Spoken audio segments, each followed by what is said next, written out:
Hello mga millennials! Today's vlog, napaka-basic and healthy ng aking dish for today's video.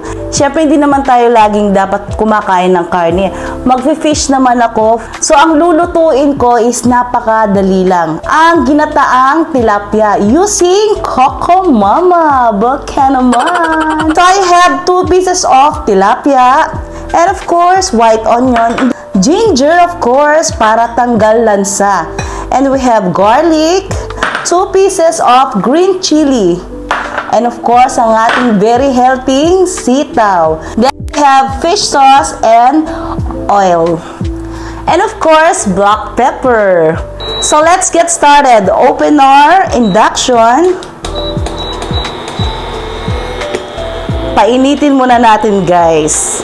Then let's put our oil. Lagay na natin ang ginger or luya. Ginger, mga millennials, is very healthy and tatanggalin niya ang lansa ng ating fish. So while waiting mga millennials na maluto ang ating ginger, syempre inom muna tayo ng hot coffee.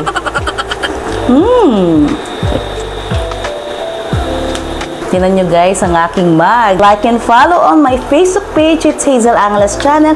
And of course, to my YouTube, Hazel Angeles. Diba? Nakapag-segue pa ako, diba? Then next, lagay na natin ang onion. Napaka-tipid na dish to guys. Konti lang yung gagamitin nating recipe. And of course, masarap and very healthy. Next naman guys, lagay na natin ang bawang or garlic. Next naman guys, sauté na natin ang ating fish or tilapia fish. Kung napapansin nyo mga millennials, hindi ko na siya hinati into half. Although in-slice ko siya on top kasi gusto namin buo yung fish. Alam niyo yun, mas mapipil nyo or hindi kayo mabibitin pag malaki yung portion ng inyong fish. Ako lang to guys ha. It's my way of course. Then, let's season it with fish sauce para hindi po matabang ang ating fish. And of course, black pepper as well.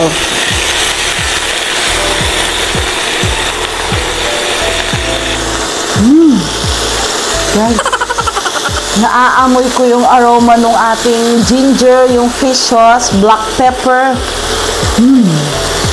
Amazing. Then mga millennials, lalagay na natin ang ating Coco Mama para sumabay sa pag-sauté ng ating fish. Kahit anong coconut milk guys, pwede nyo namang gamitin.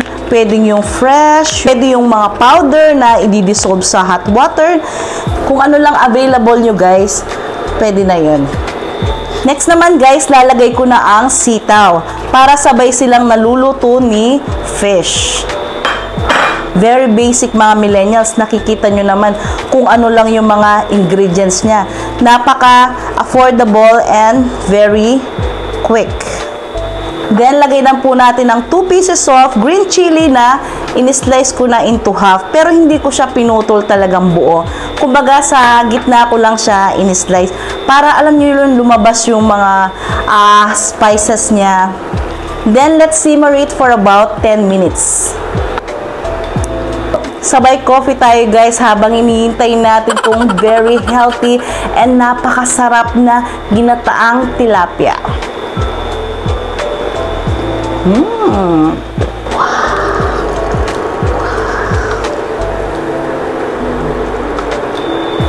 So ito mga millennials, luto ng ating ginataang tilapia. Wow!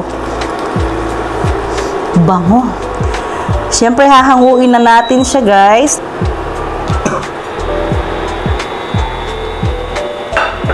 Wow! Sarap! Yan. Wow! Careful! Para hindi masira ang ating fish. Siyempre, mga millennials, lalagay natin on top ang ating green chili para meron pa rin siyang presentation. Ayan, sarap. Whew. Mga millennials, wala tong water. All Coco Mama po ang aking ginamit. Wow, love it. Millennials, hindi dyan mawawala ang picture-picture. So, ito mga millennials, magpo-food tasting na tayo. Pero but before that, introduce ko muna si Alexa, ang aking best friend for today. Alexa, how's your day? Great. Thanks for asking. Alexa, did you eat already? Well, I can't eat or drink, but I'm happy to serve up a plate of food jokes for you. Oh. Alexa, can I eat today? I don't know that one. Di ba? Hindi niya alam, guys. So, titikman natin mga millennials ang ginataang fish or tilapia. Wow! Very, very yummy and healthy. Wow!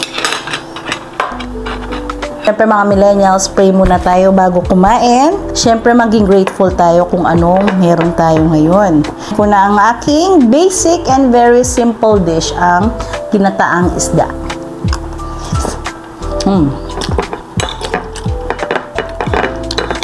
Mga hindi nakakaalam guys, favorite ko ang ginataan. Anything na seafood like alimango, basta gata, masarap.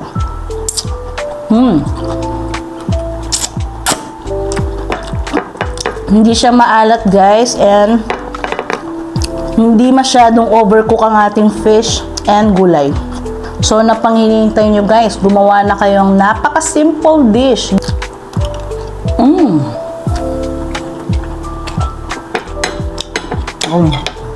Coffee. Anyway, thank you for watching my simple videos. Please don't forget to like, follow, or share on my Facebook page. It's Hazel Angles channel. And of course, to my YouTube channel as well. It's Hazel Angles. Like and subscribe. Thank you for watching. Love, love, love. Bye, guys.